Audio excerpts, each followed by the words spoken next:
Good morning, everybody, and welcome back to Osteopathy and CrossFit. So what I wanted to do today is to explain a little bit more about a bulging disc injury and a herniated disc injury and what's the difference, okay? So what we have here is the human spine made up of your vertebrae and the intervertebral discs that sit in, excuse me, between the vertebrae. So a bulging disc, often also referred to as a slipped disc. So we'll get that out of the way first. Discs don't slip. Like if you go to your therapist, your GP, anybody that says that this intervertebral disc has slipped out and they're going to do a technique to push it back in, no, that just doesn't happen, okay? So let's get that out of the way. They don't slip, they bulge or they herniate, okay?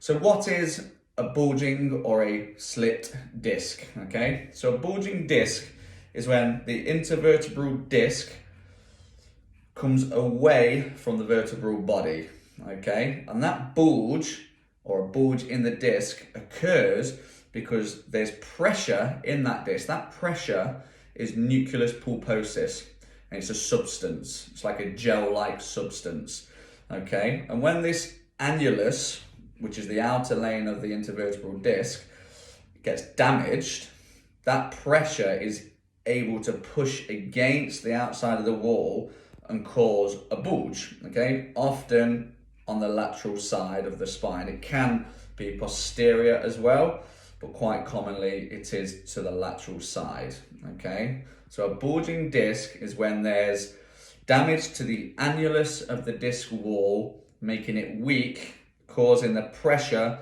to push against that weakness of the wall, causing pain. Why are you getting pain if that occurs? Well, what often happens is that bulge pushes against this nerve root or a nerve root, whereas affected, I'm pointing more towards the lumbar spine here as it's where it's most common, but it can also happen in the cervical spine, and you can see the nerves of the cervical spine there, but most commonly in the lumbar spine. So what happens is that bulge presses against the nerve root, and that corresponding nerve root will send pain down through the back, into the buttock, into the leg, possibly down into the calf, and maybe even down towards the toe, okay? Depends how severe the bulge is and what nerve root it's actually compressing, okay? Now, another thing to note here is that nerve pain you get, which I'm sure you've all heard of, is sciatica. Now, sciatica is not a diagnosis. So again, if any therapist, your GP, whoever it is that you may go and see, say, oh, you have sciatica, sciatica is not a diagnosis. Sciatica is a cause of something else, usually a disc, okay? Can also occur due to other things, but most commonly it would be a bulging disc or a herniated disc issue, okay? So if your therapist, or again, whoever it is that you're seeing, saying, oh, I'm gonna help, clear that sciatica, well, they might, but they need to be working on the actual cause of the sciatica, not the sciatica, okay? So you should always be asking your therapist, your GP, if they've diagnosed you with sciatica, what's causing your sciatica, okay? Because if it's a disc and they're not focusing on the disc, it can make your condition much, much worse, okay? So to summarize for a bulging disc occurs because there's weakness in the annulus, which is the outer layering of the wall. The pressure behind pushes against that weakness, causing a bulge of the disc, compressing the nerve root, giving you pain. Signs and symptoms include lower back pain, in this case, because we're speaking about lumbar spine, leg pain, problems bending over or straightening up, usually bending over. And again, muscle weakness can all be signs and symptoms, okay? So if you have any of those, and you are getting a little bit of muscle weakness, some nerve pain, some pins and needles, some numbness, make sure you contact your local therapist or whoever it is that you see as soon as possible, so to nip it in the bud sooner, okay? Now, if we speak about a herniated disc, okay, or a prolapse disc, another word used. A herniated disc is when the annulus of the disc wall, so the annulus of the disc, sorry, which is again that disc wall, ruptures. So that weakness has completely ruptured. The jelly-like substance inside of that disc has come out into the spinal canal and is causing you significant pain. What would happen is that fluid is acidic, gets into the vertebral canal, can then cause the acid to become acidic, pressing against the nerve root and basically frying the nerve. And I think it's called arachidonic acid, I think it is, which again is basically frying that nerve root, which is why you're getting pain. Could also because of the bulge of the disc coming out, but it could also because that nerve root is being fried because of the acid-like substance. And this is obviously much more severe and significant than a bulging or a slip disc. Again, common signs and symptoms would include lower back pain, buttock pain, pain going down the corresponding nerve root, so down to usually the posterior thigh, through the hamstring, down to the calf, possibly even into the toe. There'll be pain trying to stand up straight. There'll be pain on flexion, pain on seated, pain when sitting in the car because you're slightly flexed, which is causing that annulus, causing the nucleus pulposus to come out of that disc wall even more, okay?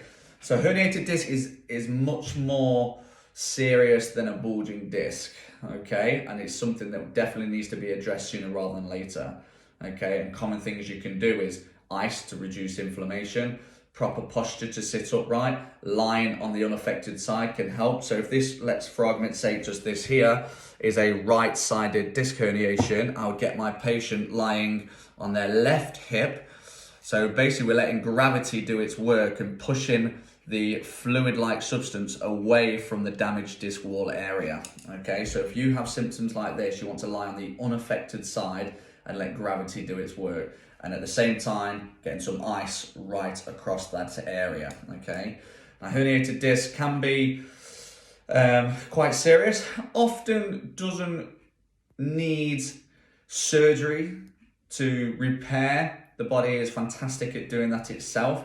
It will unfortunately take time. Recent research shows that any disc injury, the disc itself can continue to heal itself for up to 18 months, okay? Not to say that you'll be in pain for 18 months, but just that healing mechanism is still going on, but you will be out of pain.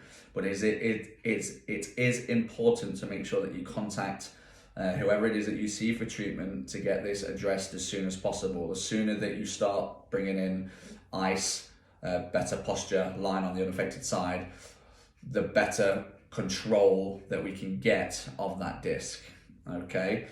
There are several risk factors for a bulging disc or a herniated disc, okay? Such as if you're quite a manual worker and bending down a lot, make sure that you're lifting with proper posture is always important. You know, if you are overweight, it is going to put more pressure on the disc wall itself.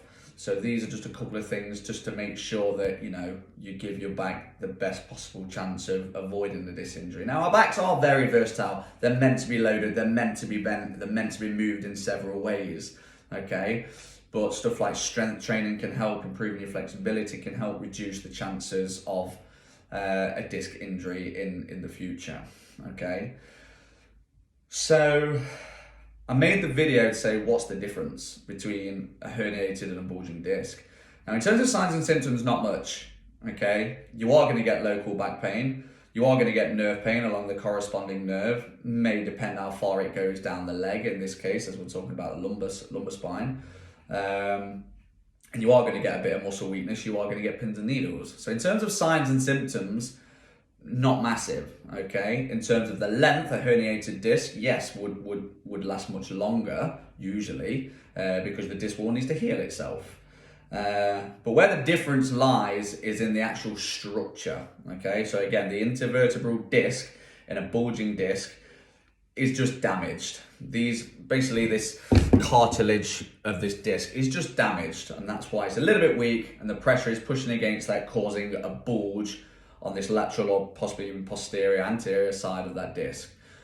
Whereas a herniated disc, this annulus has torn, it's completely torn, the nucleus pulposus inside, that jelly-like substance, has escaped into the vertebral canal, And because it's acidic, it's causing you pain. So that's where the difference lies in terms of what is the difference between a bulging disc and a herniated disc. It's not necessarily in the signs of symptoms, but much more in the state of what's happening to the intervertebral disc. Okay, now why do these happen?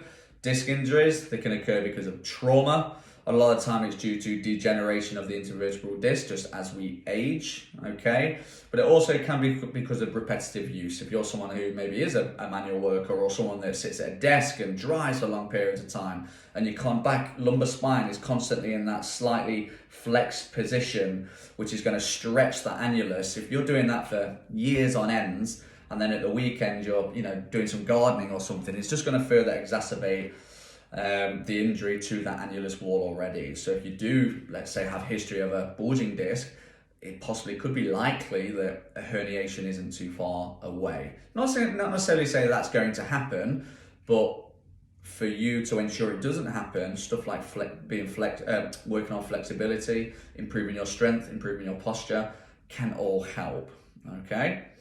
So I hope that's helped, guys. I just wanted to go through the difference of the bulging and a herniated disc. And like I say, it's not necessarily the signs and symptoms, but in the actual structure of what's going on, okay? So yeah, I hope that's helped, especially for you osteopathy students that may be looking, at starting your journey through osteopathy, or you're already studying, which is great. I'm almost at the end of mine now, yay. Can't wait till June, July until it is finally over.